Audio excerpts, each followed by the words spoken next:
कर्मों का फल कब और कैसे मिलता है। श्री कृष्ण कहते हैं, जब तू थक जाए और तेरा मन कहे कि अब बस, वहीं से प्रारंभ होता है कर्म का फल। जिस पल तू ये सोचता है कि दुनिया ने तुझे भुला दिया, उसी पल ब्रह्मांड तेरा हिसाब लिख रहा होता है। कभी कभी फल उस रूप में नहीं आता जैसा तूने सोचा था। वो एक आशीर्वाद के कपड़े में छिपा हुआ कोई सबक होता है, या एक सबक के कपड़े में छिपा कोई आशीर्वाद। श्री कृष्ण कहते हैं, कर्म बोया जाता है मौन में और उगता है समय की अप्रत्याशित ऋतुओं में। न समय बताएगा, न संकेत देगा, पर फल टालता भी नहीं है। जब तेरा सबसे प्यारा रिश्ता तुझसे दूर चला जाए बिना किसी कारण, तब समझ कि तेरे किसी बीते कर्म ने तुझे सीखने का मौका दिया है, माफी का नहीं। और जब बिना कारण कोई तुझसे प्यार करने लगे, तब जान ले कोई पुण्य कर्म है जो अब लौटने आया है, चुपचाप बिना दस्तक दिए।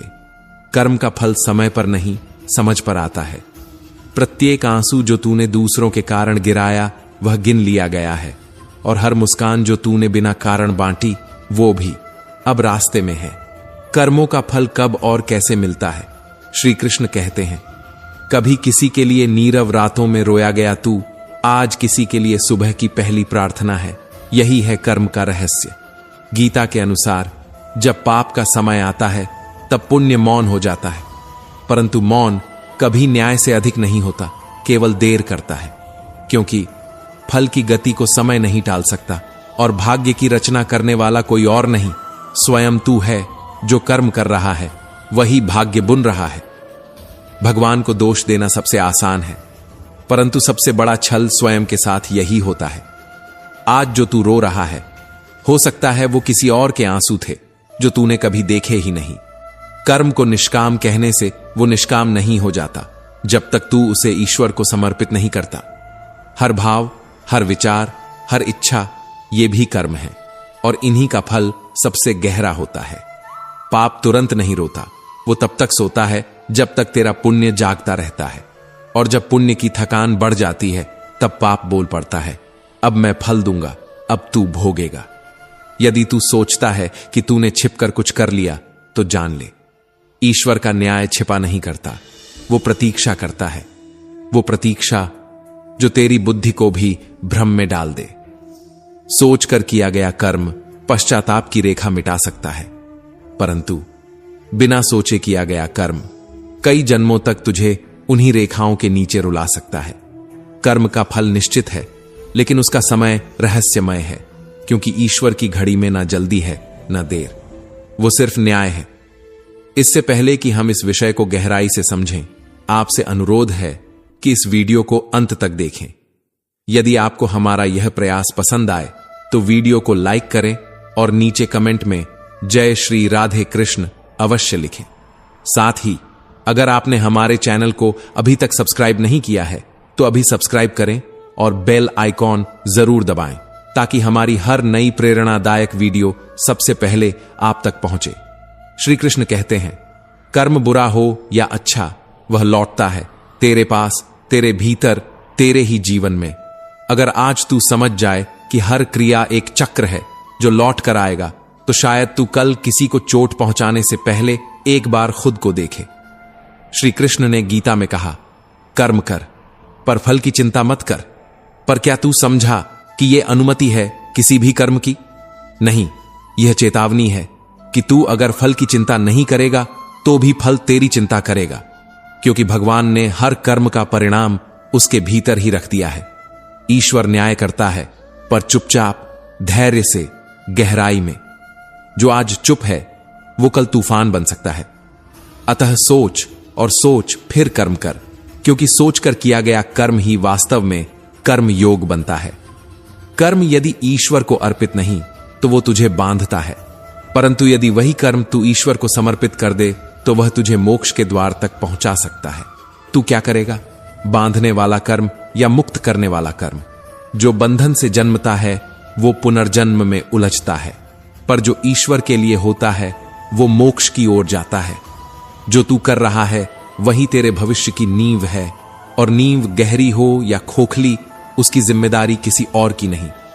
भाग्य को कोसना सरल है, पर यह भूल मत कर कि भाग्य तेरा ही चेहरा है जिसे तूने अपने कर्मों से बनाया है।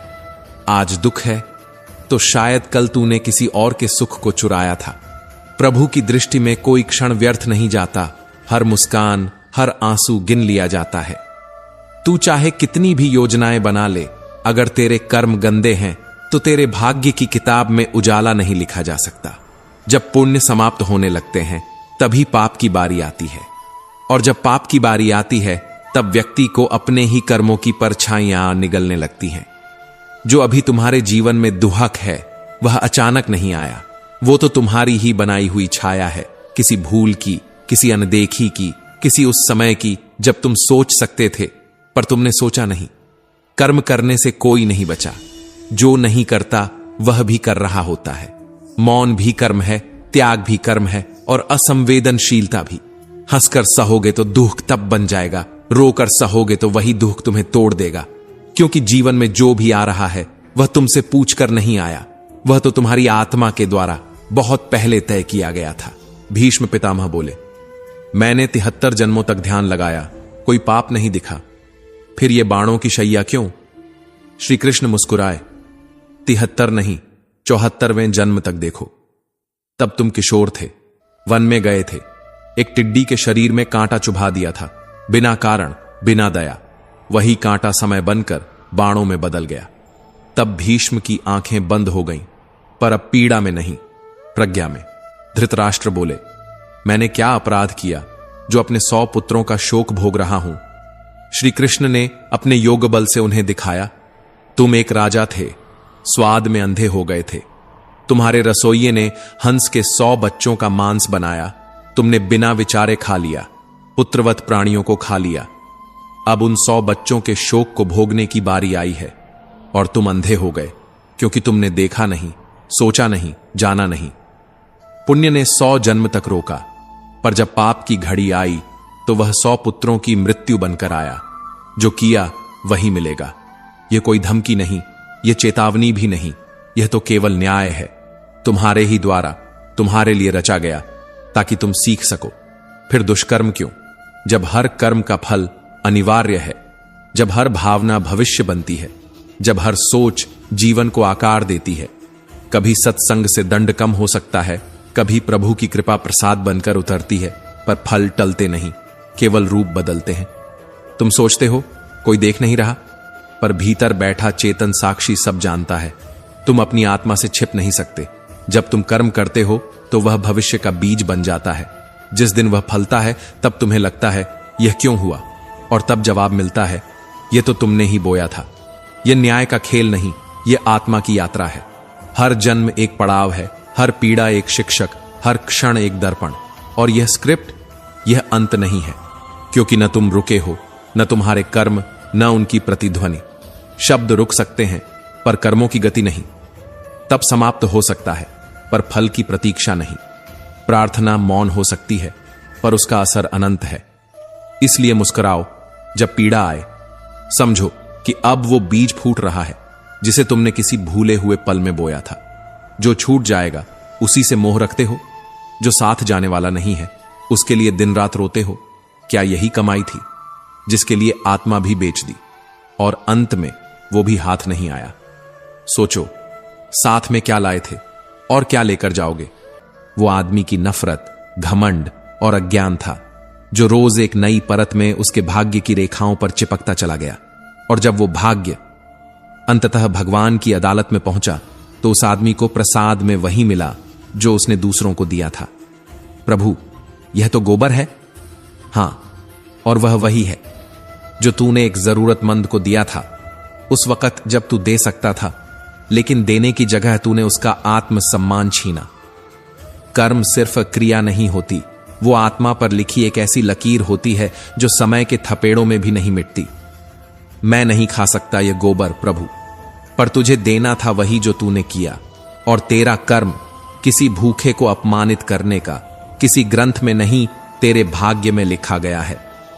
पर जब वह पश्चाताप की आग में झुलसने लगा तो भगवान ने अवसर दिया, धो डाल इसे। हर दिन अपने ही कर्मों की मलिनता से खुद को शुद्ध कर। परंतु अंतिम कण वह रह ही गया। इसको तो खाना ही होगा, क्योंकि मैं क्षमा कर सकता हूं, मिटा नहीं सकता, क्योंकि कर्मों का फल कभी व्यर्थ नहीं जाता। तूने समझा नहीं कि गोबर से बदबू नहीं आती, बदबू आती है उस घमंड से जिसमें तूने एक भूखे को अपमानित किया, जिसमें तूने सोचा कि तू न्याय करता है, पर तूने सिर्फ क्रूरता दिखाई।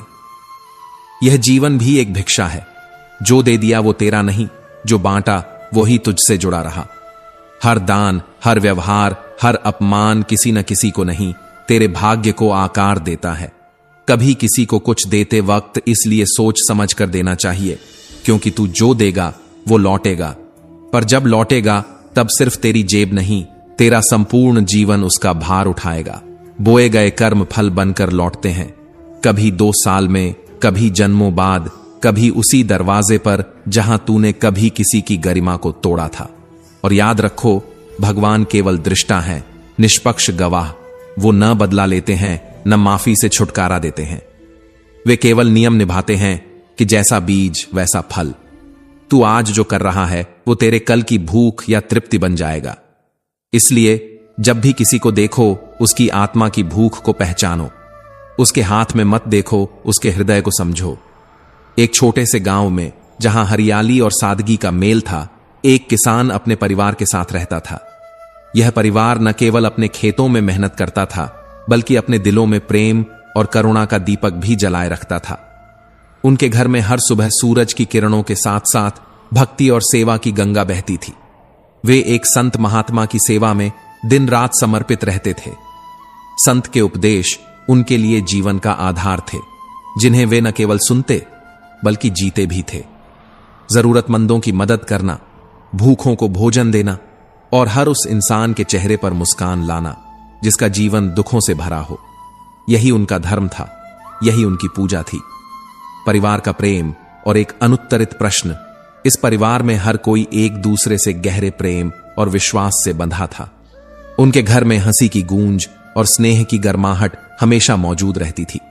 लेकिन इस सुखमय जीवन के बीच एक सवाल था जो कभी कभी उनके मन को कुरेदता था। उनके परिवार में एक बेटा था जो दोनों पैरों से अपाहिज था। वह नन्हा सा बच्चा, जिसके चेहरे पर मासूमियत की चमक थी, जिसके सपनों में उड़ान थी, लेकिन जिसके पैरों को जमीन ने जकड़ रखा था। वह व्हील चेयर पर अपनी दुनिया बुनता, अपने माता पिता की सेवा देखता और अपने भाई बहनों के साथ हंसता खेलता। लेकिन जब रात गहरी होती और चांद आसमान में तन्हा चमकता, तब किसान का मन एक सवाल से भर जाता। हमने ऐसा क्या पाप किया जो हमारे इस मासूम को यह दुख मिला? किसान और उसका परिवार कभी इस सवाल को जोर से नहीं पूछते थे। वे डरते थे कि कहीं उनकी भक्ति पर सवाल न उठ जाए। लेकिन मन के किसी कोने में यह विचार बार बार आता था, हमने तो हमेशा दूसरों के लिए जिया, हर जरूरतमंद के लिए अपने दरवाजे खोले, फिर भी हमारे इस फूल से बच्चे को यह कष्ट क्यों? यह सवाल उनके दिलों में एक हल्की सी टीस बनकर रह जाता था। फिर भी वे अपनी सेवा में लगे रहते, क्योंकि संत महात्मा ने उन्हें सिखाया था, सच्ची भक्ति वही है जो सवालों से परे हो। संत का सत्संग और एक पिता का सवाल। समय बीतता गया। गांव में एक दिन संत महात्मा का भव्य सत्संग हुआ। दूर दूर से हजारों लाखों श्रद्धालु आए। आकाश में बादल थे और जमीन पर भक्ति की बयार बह रही थी। लोग संत के एक एक शब्द को अपने दिलों में उतार रहे थे। संत महात्मा के उपदेशों में जीवन का सार था, प्रेम, करुणा और सत्य का रास्ता। प्रवचन के अंत में जब संत ने कहा, यदि किसी के मन में कोई शंका हो तो पूछ लें, यह सत्संग सत्य की खोज के लिए है, तब सभा में एक गहरी खामोशी छा गई। उस खामोशी को चीरते हुए उस अपाहिज बच्चे के पिता ने हिम्मत जुटाई। वह उठा और उसकी आवाज में दर्द, विश्वास और एक अनुत्तरित प्रश्न की गूंज थी। हे महात्मा, उसने कहा, हमारा परिवार आपके हर उपदेश को जीता है। हमने कभी किसी का बुरा नहीं सोचा, न ही किसी का बुरा किया। जरूरतमंदों की सेवा में हमने अपनी जिंदगी समर्पित कर दी। फिर भी मेरे बेटे को यह अपाहिजपन क्यों? उसका क्या दोष था जो उसे यह दुख मिला? क्या हमारी भक्ति में कोई कमी रह गई? सभा में सन्नाटा छा गया। हर आंख उस पिता की ओर थी और हर दिल उस सवाल के जवाब का इंतजार कर रहा था। संत महात्मा ने गहरी सांस ली। उनकी आंखों में करुणा थी और चेहरे पर एक ऐसी शांति जो सत्य को जानने वालों की होती है। संत का जवाब और एक गहरी सीख। संत ने धीरे से कहा, प्रिय भक्त, तुम्हारा यह सवाल तुम्हारे प्रेम और तुम्हारी भक्ति का प्रतीक है। यह सवाल इसलिए है क्योंकि तुम अपने बेटे से बेइंतहा प्यार करते हो, लेकिन कुछ सवालों के जवाब समय और कर्म के गहरे ताने बाने में छिपे होते हैं। मैं यह बात नहीं बताना चाहता क्योंकि सत्य कभी कभी कठोर होता है, लेकिन तुम्हारी दुविधा को देखकर मैं तुम्हें एक कहानी सुनाता हूं। संत ने आगे कहा, तुम्हारा यह बेटा जो आज तुम्हारे लिए सबसे अनमोल है, पिछले जन्म में एक किसान का बेटा था। वह भी तुम्हारी तरह मेहनती और अपने परिवार से प्रेम करने वाला था। हर दिन वह अपने पिता के लिए खेत में दोपहर का भोजन लेकर जाता। उसकी मां उसे प्यार से खाना परोसती और कहती, बेटा, अपने पिता को यह टिफिन दे आ। एक दिन जब मां ने खाना थाली में परोसा, तभी उसके दोस्त ने उसे बाहर से आवाज दी। वह खाना छोड़कर दोस्त से बात करने चला गया। संत ने एक पल रुककर सभा की ओर देखा। उनकी आवाज में अब एक गहरी गंभीरता थी। उस समय एक भूखा कुत्ता उस घर में घुस आया। उसने थाली में रखी रोटी को मुंह लगाया। जब वह लड़का वापस लौटा और उसने कुत्ते को थाली में मुंह डालते देखा तो उसे गुस्सा आ गया। पास ही पड़ा एक लोहे का भारी डंडा उसने उठाया और बिना सोचे समझे उस कुत्ते की दोनों टांगों पर इतनी जोर से मारा कि वह कुत्ता हमेशा के लिए अपाहिज हो गया। वह कुत्ता अपनी पूरी जिंदगी दर्द में तड़पता रहा। वह घसीटते घसीटते जिया और आखिरकार तड़प कर मर गया। यह उसी कुत्ते की बद्दुआ का फल है जो इस जन्म में यह बालक दोनों टांगों से अपाहिज होकर जन्मा है। संत महात्मा ने कहा, पुत्र, इस संसार में हर प्राणी को अपने अपने कर्मों का फल भुगतना ही पड़ता है। यदि किसी जन्म में तूने किसी की टांग तोड़ी है तो यह स्वाभाविक है कि अगले जन्म में तेरी अपनी टांगें टूटी मिलेंगी। अगर तू किसी को हानि पहुंचाएगा तो तुझ पर भी हानि अवश्य ही आएगी, चाहे इसी जन्म में या अगले जन्म में। इसलिए हर कर्म करने से पहले सोच, समझ और चेतना के साथ चल। तू अपने कर्मों से बच नहीं सकता। जहां भी जाता है, जो भी करता है, तेरे कर्म मौन खड़े तुझे देख रहे होते हैं और किसी भी दिन तेरे कर्मों का फल तुझे इस पृथ्वी पर अवश्य वहन करना पड़ता है। क्या तू इसे जानता है? क्या तुझे इसका ज्ञान है? इसीलिए हर समय उचित और सात्विक कर्म करना अनिवार्य है। भगवान श्री कृष्ण ने श्रीमद् भगवद गीता में कर्म को सर्वोपरि बताया है। यहां तक कि उन्होंने स्पष्ट कहा है कि व्यक्ति की यात्रा जहां से छूटती है, अगले जन्म में वहीं से फिर प्रारंभ होती है। जो प्रकृति के नियमों का पालन करता है वह परमात्मा के समीप होता है। लेकिन यह भी ध्यान रखने योग्य है कि यदि स्वयं परमात्मा भी मनुष्य रूप में अवतरित होते हैं तो वे भी उन्हीं सभी नियमों का पालन करते हैं जो सामान्य मनुष्यों के लिए निर्धारित हैं। जीवन में सच्ची सफलता के लिए हमें सदैव सकारात्मक और धर्मयुक्त कर्म करने चाहिए, क्योंकि कर्म ही हमारे भविष्य को आकार देते हैं। जो तू कर रहा है वही तेरे भविष्य की मिट्टी है। गीली होगी तो फिसलन, सख्त होगी तो दीवार, और अगर तू उसे समझदारी से गूंथेगा तो वही तेरा मंदिर बन जाएगी। हर कर्म एक दस्तक है भविष्य के दरवाजे पर। तू जैसे कैसे अपने आज को सजाएगा वैसा ही कल तुझे सौंप दिया जाएगा। तू मंदिर में जाकर अगर हाथ जोड़कर बाहर आकर किसी को अपमानित करता है तो तेरा माथा नहीं, तेरे कर्म जले हुए होते हैं। धर्म और कर्म दो पहिए हैं। एक भी डगमगाया तो यात्रा वहीं थम जाएगी जहां से तू कभी चला था। श्री कृष्ण कहते हैं, कभी सोच, वो जो अपाहिज पैदा हुआ है क्या उसका दोष है? नहीं, वो शायद उस जन्म का फल है जब उसने किसी की टांग तोड़ी थी। ये न्याय है, सज्जा नहीं। ये फल है, बद्दुआ नहीं। इसीलिए जो भी कर सोच कर कर, क्योंकि एक दिन यही तेरे सामने आएंगे, चुपचाप, धीरे धीरे, मगर जरूर। कर्म का फल कभी भूले नहीं देता। वो तू जहां भी जाएगा पीछे पीछे चलता है।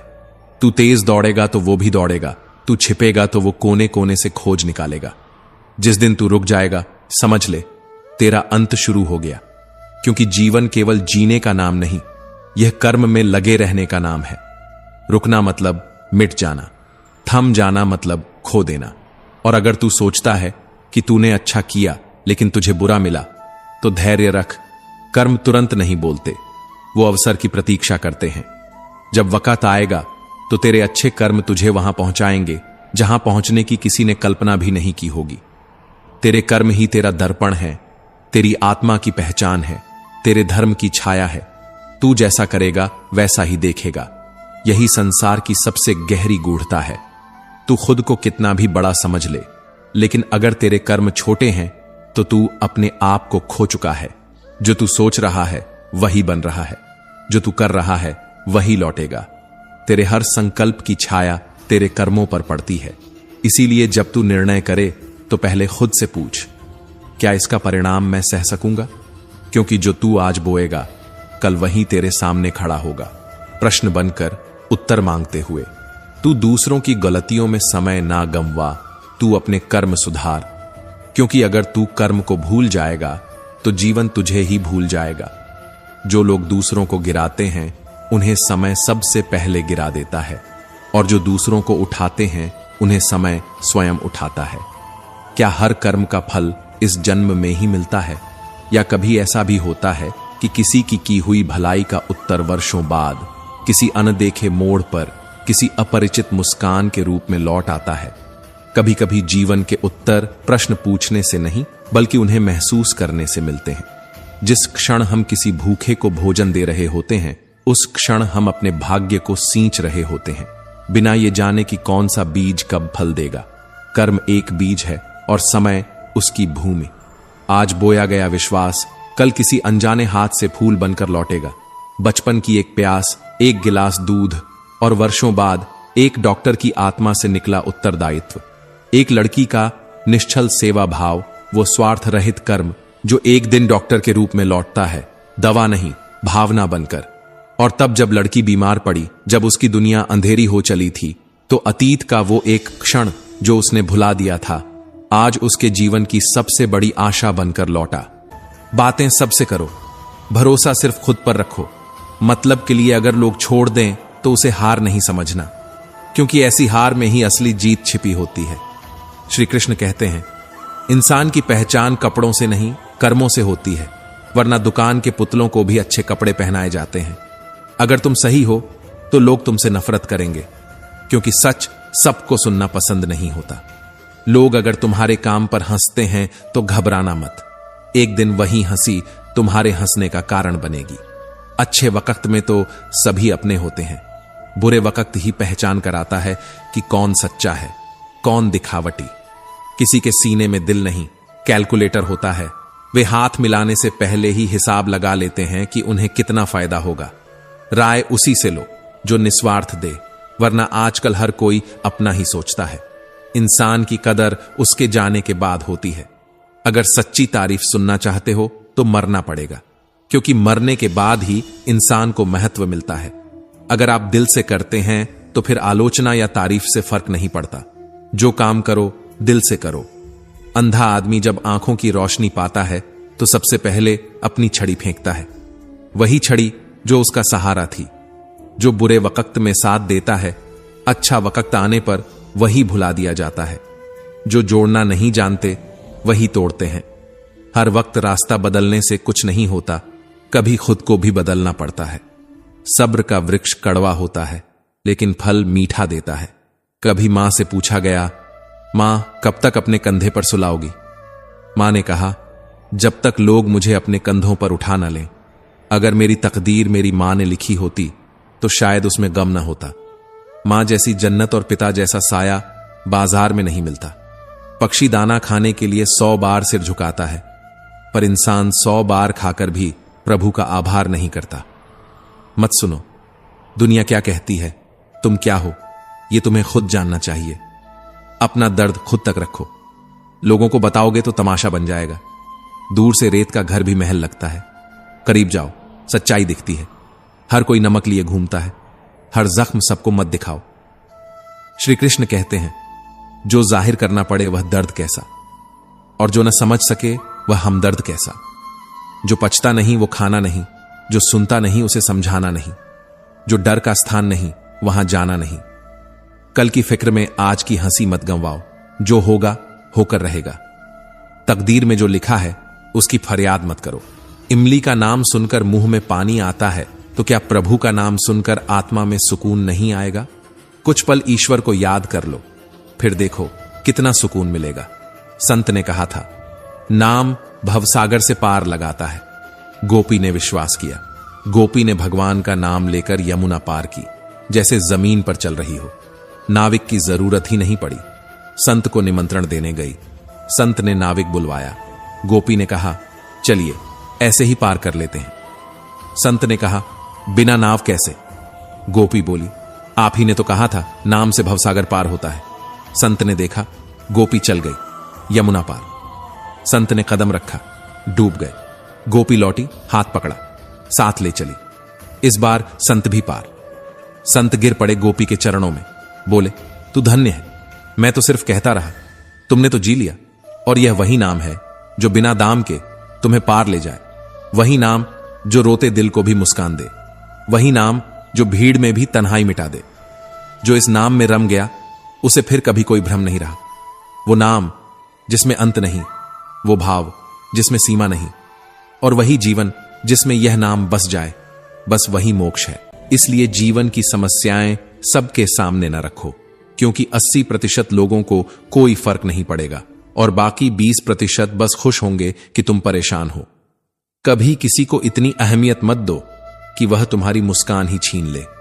यह कलयुग है जहां बुरे के साथ क्या होगा कोई नहीं जानता, पर अच्छे के साथ बुरा होना निश्चित है। समझदारी यह नहीं कि सब जान लो, समझदारी यह है कि दूसरों की अच्छाई देखकर तुलना नहीं, प्रेरणा लो। अगर कोई संगत तुम्हारे विचारों को शुद्ध कर दे, तो वह कोई साधारण इंसान नहीं है, वह तुम्हारे भाग्य में लिखा एक दुर्लभ अवसर है। तुम्हारा कठिन समय ही तुम्हारी असली शक्ति को जन्म देता है। सच्चा मौन सबसे बड़ा उत्तर होता है, और माफ कर देना सबसे बड़ी सजा। जो धन सत्य से कमाया गया हो वह सुख देता है, और जो छल से मिला हो वह सिर्फ चिंता देता है। श्री कृष्ण कहते हैं, दूसरों के भले की सोचने वाला मनुष्य हमेशा पत्थर खाता है, क्योंकि फल देने वाले वृक्षों को ही मारा जाता है। जो तुम कर रहे हो, अगर उससे प्रेम है तो सफलता स्वयं दौड़कर आएगी। सफलता खुशी की कुंजी नहीं है, बल्कि खुशी सफलता की कुंजी है। श्री कृष्ण कहते हैं, मनुष्य को बर्बाद करने वाले 5 कारण हैं: नींद, गुस्सा, डर, थकावट और टाल मटोल। लक्ष्य में जो खो गया वही पाया जाता है। यदि बीता हुआ कल दुखद था तो उसे सोचकर आज को न घवाओ, क्योंकि विश्वास के बिना कोई भी रिश्ता इस संसार में बहुत दिन टिक नहीं सकता। और जो खुशी है वह सिर्फ आजादी से उपजती है, और आजादी साहस से। जिसमें साहस नहीं है उसमें जीवन की सच्ची मुस्कान भी नहीं होती। जैसे पेड़ पत्तियां बदलता है पर जड़ें नहीं, वैसे ही सिद्धांत मत बदलो। अगर रास्ते काम न आए तो रास्ता बदलो। अगर मेहनत का उत्तर नहीं मिला तो थक कर बैठो नहीं, क्योंकि राहें बदली जाती हैं, मंजिलें नहीं। और जब कोई तुम्हारे साथ ना चले तो अकेले चलने की हिम्मत रखो, क्योंकि अकेले चलने वाले ही इतिहास लिखते हैं। नारियल की चोट से पहले तुम्हें अंगूर की कृपा मिल जाए। तू बड़ा दयालु है। जब यह वाक्य पत्थर सा गिरता है तो सिर नहीं, आत्मा झुक जाती है। जो गिर रहा था वो अंगूर नहीं था, वो आस्था थी। जिस पर गिर रहा था वो माली नहीं था, वो सहनशीलता थी। और जो देख रहा था वो राजा नहीं था, वो स्वयं भाग्य था, जो अक्सर चिंताओं में आंख मूंद लेता है। मैंने तुम्हारे लिए अंगूर चुने महाराज। यह कथन नहीं, यह चेतावनी है उस विधाता की जो कभी नारियल नहीं फेंकता बिना कारण के।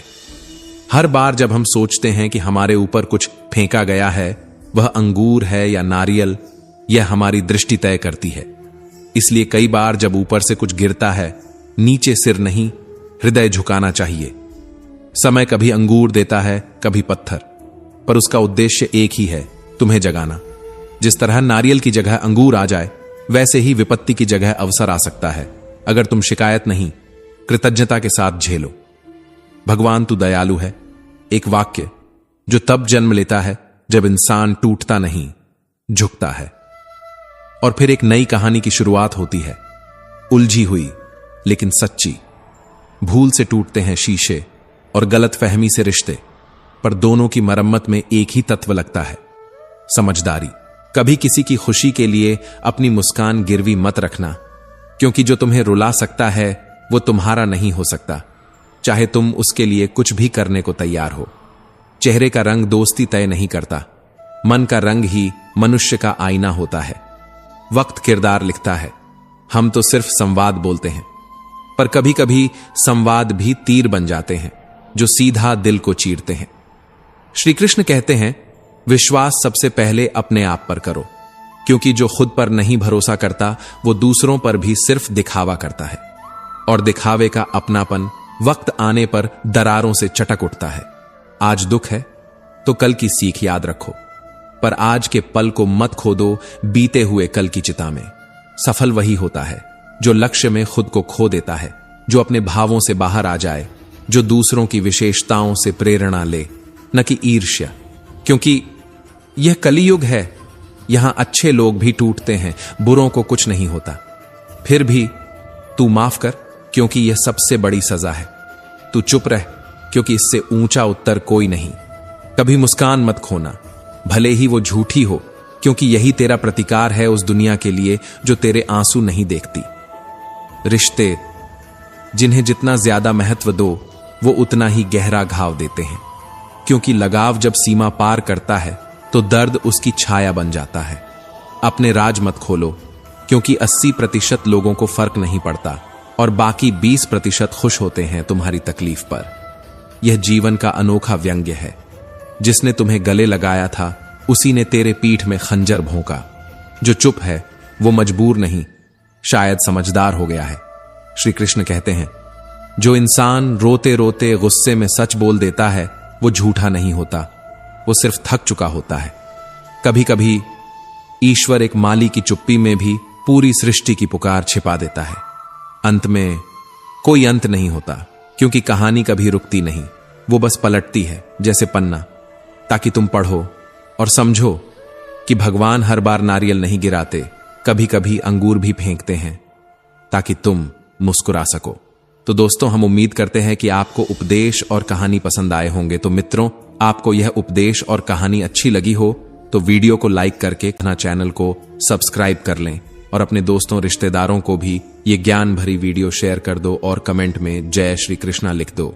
मित्रों, आपका पूरी वीडियो देखने के लिए धन्यवाद। जय श्री कृष्णा।